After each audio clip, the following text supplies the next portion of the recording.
अस्सलामुअलैकुम, वेलकम है आप सभी का इस नई वीडियो में। तो अगर आप यूटी जम्मू कश्मीर या यूटी लद्दाख के रेजिडेंट हैं, आप इस वीडियो को एज अ स्टूडेंट या एज अ पेरेंट देख रहे हैं, तो ये वीडियो आपके लिए बहुत ही ज़्यादा इंपॉर्टेंट रहने वाला है। जम्मू कश्मीर और लद्दाख के बच्चों के लिए एक ऐसी scholarship scheme central government of India की तरफ से लॉन्च की गई है, जिस स्कीम के अंडर बच्चों को बहुत सारे UG courses free of cost करवाए जाएंगे। चाहे उनको मेडिकल का कोई कोर्स करना है, उनको पैरामेडिकल का कोई कोर्स करना है, उनको आर्ट्स का कोई कोर्स करना है, उनको नॉन मेडिकल का कोई कोर्स करना है, उनको कॉमर्स का कोर्स करना, इवन कि उनको एमबीबीएस, बीडीएस, बीएएमएस, बीयूएमएस या ये सभी कोर्सेज उनको फ्री ऑफ कॉस्ट इंडिया की टॉप यूनिवर्सिटीज, टॉप कॉलेजेस में करवाया जाएगा। इस स्कॉलरशिप स्कीम के बारे में मैं आपको ए टू जेड सारी इंफॉर्मेशन बताने वाला हूं, क्योंकि अभी इसकी रजिस्ट्रेशन चल रही है। सारी इंफॉर्मेशन जानने के लिए ये वीडियो पूरा एंड तक देख लेना, चैनल को भी सब्सक्राइब कर देना, व्हाट्सएप और टेलीग्राम ग्रुप ज्वाइन कर लेना, लिंक आपको डिस्क्रिप्शन में मिल जाएगी। तो चलिए वीडियो को शुरू कर ले, तो देख लेते हैं यहाँ पे इस स्कॉलरशिप स्कीम के बारे में। देखो, इस स्कॉलरशिप स्कीम की अगर मैं बात करूं, इस स्कॉलरशिप स्कीम को सेंट्रल गवर्नमेंट ऑफ इंडिया की तरफ से यूटी जम्मू कश्मीर और यूटी लद्दाख के बच्चों के लिए 2010 में लॉन्च किया गया।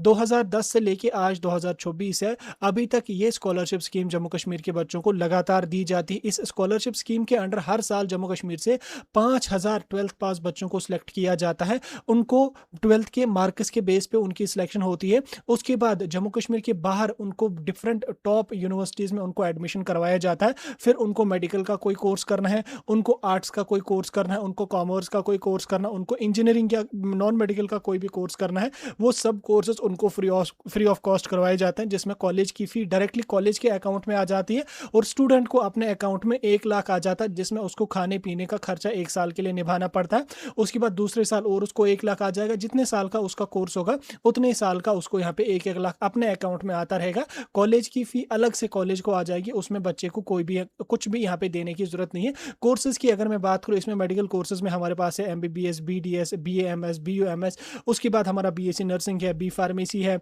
उसके बाद हमारा एग्रीकल्चर वगैरह है। एंड देन आर्ट्स में आपके पास है बीए वगैरह, जो किसी भी ब्रांच में कर लो, बीए एलएलबी आप कर लो, कॉमर्स का कोई भी कोर्स आप कर लो, बीटेक आप किसी भी ब्रांच में कर लो, सभी कोर्सेज आपको यहाँ पे अवेलेबल हैं। ठीक, मैं आपको इस स्कीम की बैकग्राउंड के बारे में अगर बताऊं, तो मैंने आपको बोला कि 2010 में इस स्कॉलरशिप स्कीम को जम्मू कश्मीर और लद्दाख के बच्चों के लिए गवर्नमेंट ऑफ इंडिया की तरफ से लॉन्च किया गया। इसमें हर साल 5000 बच्चों को जम्मू कश्मीर से सिलेक्ट किया जाता है, जिनको जम्मू कश्मीर के बाहर आउटसाइड यूटी जम्मू कश्मीर और आउटसाइड यूटी लद्दाख उनको टॉप यूनिवर्सिटीज में एडमिशन करवाया जाता है, जिसमें फिर उनको बहुत सारे UG courses free of cost करवाए जाते हैं। इस स्कॉलरशिप स्कीम की अगर मैं बात करूं, इसको पीएम यूएसपी के नाम से भी हम जानते हैं, पीएम ट्रिपल एस के नाम से भी जानते हैं, ट्रिपल एस जे के एंड लद्दाख के नाम से भी हम जानते हैं।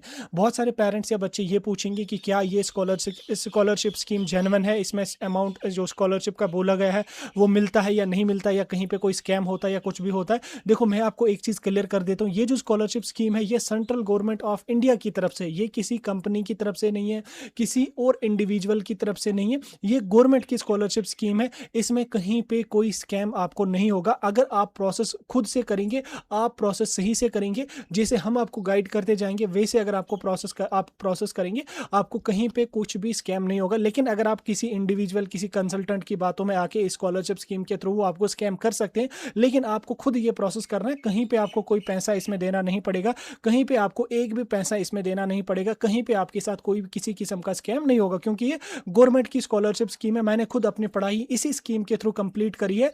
ऑलरेडी मैं इस स्कीम का पास आउट स्टूडेंट हूं, 2 साल पहले मेरी डिग्री कंप्लीट हो चुकी है। सो कहीं पे मैंने अपना प्रोसेस पूरा का पूरा खुद किया था। तो मैं जो आपको गाइड कर रहा हूं, पिछले 5 सालों से मैं बच्चों को गाइड कर रहा हूं किस तरीके से आपको करना है, क्या कुछ करना है। From registration to college joining हम बच्चों को गाइड करते हैं, जब तक बच्चों को कॉलेज में एडमिशन हो जाता है। उसके बाद भी कहीं पे अगर बच्चों को दिक्कत आती है स्कॉलरशिप वगैरह में, वो हमसे पूछते हैं, तो हम उनको पूरी तरीके से गाइड करते हैं कि कहाँ पे आपको कैसे करना है, क्या कुछ करना है। तो इसलिए आप बिना किसी टेंशन के अपने बच्चे को या खुद इस स्कॉलरशिप स्कीम में एनरोल कर लेना। ये स्कीम बहुत बड़ी स्कॉलरशिप स्कीम है। इतनी बड़ी स्कॉलरशिप स्कीम जम्मू कश्मीर के बाहर कहीं पे भी आपको नहीं देखने को मिलेगी। ये फॉर्चुनेटली जम्मू कश्मीर और लद्दाख के बच्चों की खुशकिस्मती है, उनके लिए इतनी बड़ी स्कॉलरशिप स्कीम है, क्योंकि हर स्कॉलरशिप स्कीम में आपको हार्डली 20 या 25 हजार स्कॉलरशिप मिलता है। यहाँ पे आपको अप टू 4 लाख स्कॉलरशिप यहाँ पे दिया जाता है। तो ये बहुत बड़ी स्कॉलरशिप स्कीम है।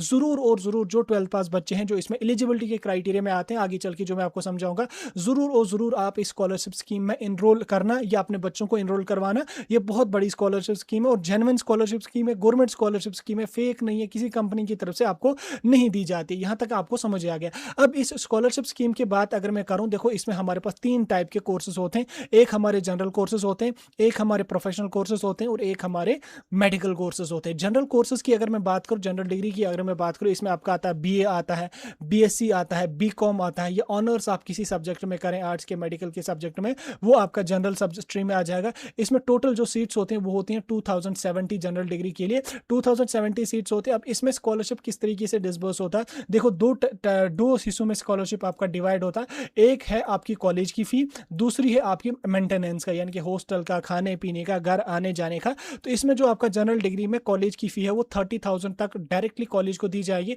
हालांकि जनरल डिग्री में 10 से 15,000 ही कॉलेज की फी होती है, ज्यादा फी नहीं होती। तो अप टू 30,000 AIST यहाँ पे इनको फी दे देगी, यानी कि ओवरऑल अगर इसमें ज्यादा भी फी होगी तो आपको कॉलेज की फी पे नहीं करनी है, कॉलेज इन्हीं 30,000 में मैनेज करेगा। लेकिन मैं आपको बता रहा हूँ कि 30,000 या 30,000 से ज्यादा जनरल डिग्री में कहीं पे भी फी नहीं होती है। हाँ, एक्सेप्शनल कोई प्राइवेट कॉलेज वगैरह होगा तो अगर उसका 2-3 हज़ार एक्स्ट्रा है तो बच्चे को नहीं देना है, वो कॉलेज वाले मैनेज करके चल लेंगे, ठीक। उसके बाद मेंटेनेंस का जो चार्ज है वो आपको 1 लाख दिया जाएगा। ये 1 लाख जो होगा ये आपके हर सेमेस्टर में 50,000, साल में 2 सेमेस्टर्स होते हैं, हर सेमेस्टर में 50,000 आपके अपने बैंक अकाउंट में आ जाएंगे, आपके अपने अकाउंट में आ जाएंगे।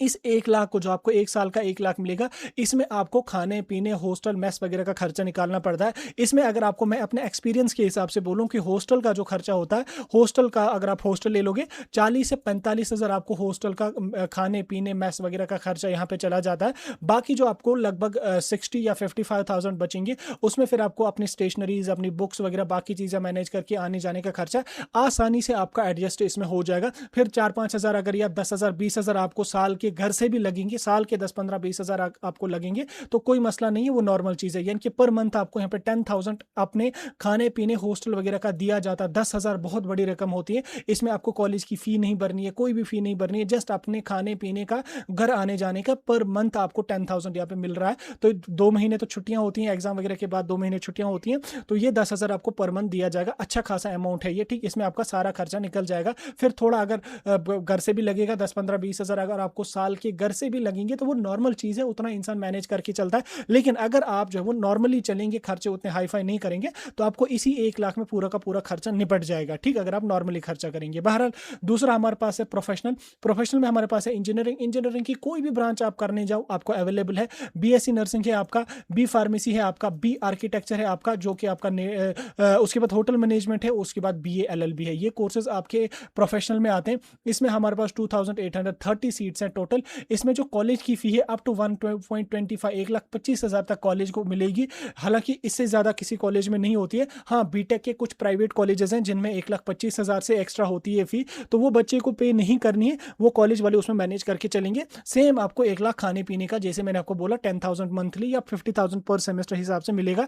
इसमें सिर्फ खाने पीने का खर्चा होगा। उसके बाद आपका MBBS है, BDS है आपका, ये आपको मेडिकल में आ जाएंगे, जिसमें MBBS, BDS, BAMS, BOMS वगैरह है। इसमें हमारे पास टोटल 100 सीट्स हैं, जिसमें कॉलेज की फी 3 लाख आपको मिलेगी, ठीक। उसके बाद खाने पीने का 1 लाख मिलेगा। लेकिन MBBS BDS में आपका ये मसला है कि अगर कॉलेज की फी 3 लाख से ज्यादा है तो आपको खुद पे करनी पड़ेगी, क्योंकि इसमें आपको यूजुअली MBBS प्राइवेट में मिलेगा और प्राइवेट में 60-70 लाख आपको पूरा कोर्स का खर्चा होगा। तो यहाँ पे आपको लगभग 20 लाख ही AIST प्रोवाइड करेगी। बाकी MBBS में जो खर्चा होगा वो आपको खुद देना पड़ेगा। लेकिन BDS आपका यही 3 लाख के अंडर हो ही जाता है, तो इसमें आपको उतना खर्चा अपने आप से नहीं लगेगा। अगर लग भी जाएगा तो नॉर्मल चीज है।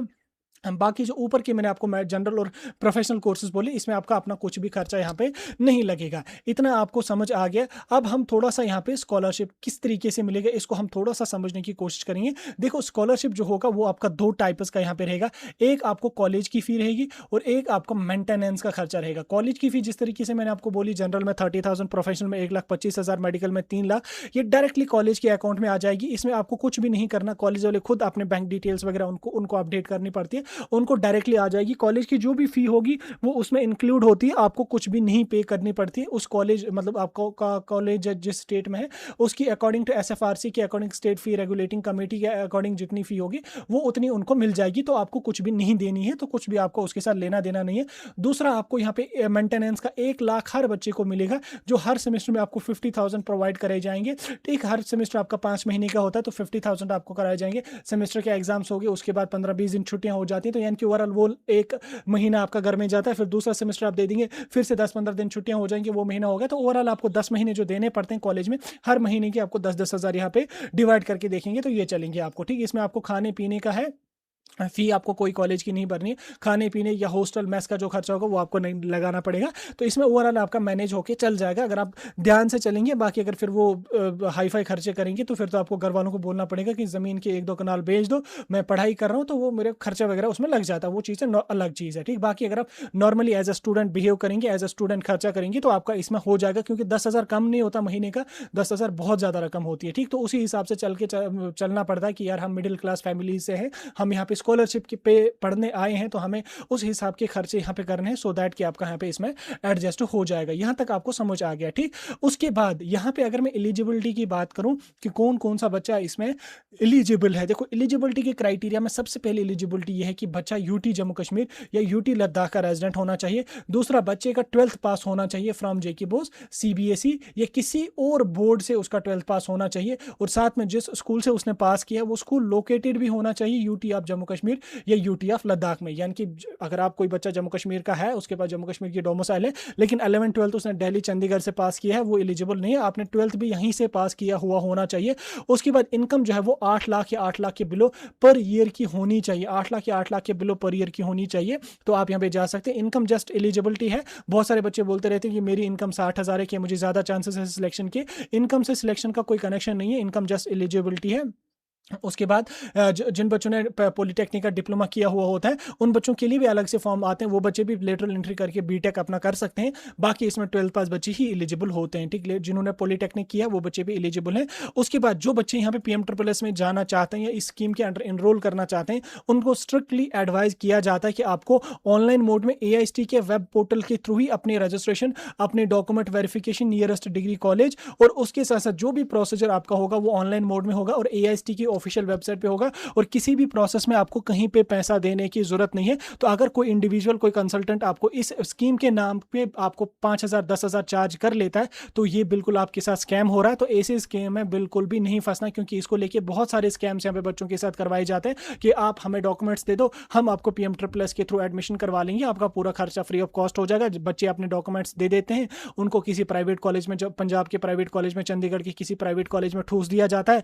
एक सेमेस्टर तक उनको कोई भी फी नहीं मांगी जाती है, एक सेमेस्टर के बाद उनको पूरे साल की फी मांगी जाती है। डॉक्यूमेंट फंसे हुए होते हैं, फिर बच्चे वापस नहीं आ सकते, उनको पूरा का पूरा फी उनको पे करना पड़ता है, तब जाके उनका एडमिशन कैंसिल हो सकता है। इसलिए किसी कंसल्टेंट, किसी भी ऐसे इंडिविजुअल की बातों में बिल्कुल भी नहीं आना जो आपको ये बोल रहा है कि मैं तुम्हें PMSSS के थ्रू एडमिशन करवा लूंगा, तुम्हें 10,000 या 5,000 मुझे देने, बाकी आपका फ्री होगा, तो वो बिल्कुल गलत है। इसका प्रोसेस आप खुद से कर लेना, हमारा काम है आपको गाइड करना, हम आपको A to Z सारा कुछ गाइड करेंगे, आपको कहीं पे भी कोई किसी किस्म की दिक्कत नहीं आएगी। क्योंकि मैंने आपको बोला कि मैं ऑलरेडी इस स्कॉलरशिप स्कीम के अंडर पढ़ा हुआ हूं, मैंने अपनी डिग्री इस स्कॉलरशिप स्कीम के अंडर करी है, मैं पास आउट स्टूडेंट हूं। मैं पिछले 5 सालों से बच्चों को गाइड करता आ रहा हूं, फ्री ऑफ कॉस्ट, मेरा कोई कमीशन नहीं है या मेरा कोई AIST से कोई कनेक्शन नहीं है, वो मुझे पैसे देते, क्योंकि ये गवर्नमेंट की स्कॉलरशिप स्कीम है। इसमें गवर्नमेंट को क्या मर्जी है कि उनको कौन सी चट्टी पड़ी है कि मैं उनकी स्कीम को जो वो बच्चों तक पहुंचाऊंगा वो मुझे पैसे देंगे, कोई कुछ भी नहीं देता। ये गवर्नमेंट की स्कॉलरशिप स्कीम है, मुझे पता है काफ़ी बड़ी स्कॉलरशिप स्कीम है, मुझे पता है बहुत सारे बच्चे ऐसे होते हैं जो मिडिल क्लास फैमिली से बिलोंग करते होते हैं,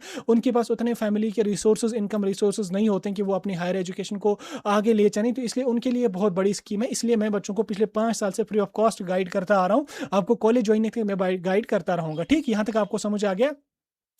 दूसरा, यहाँ पे आपको ये चीज़ याद रखनी है कि अगर आप किसी कंसल्टेंट के थ्रू स्कैम में फंस जाते हैं, उसकी जिम्मेदार आप खुद होंगे।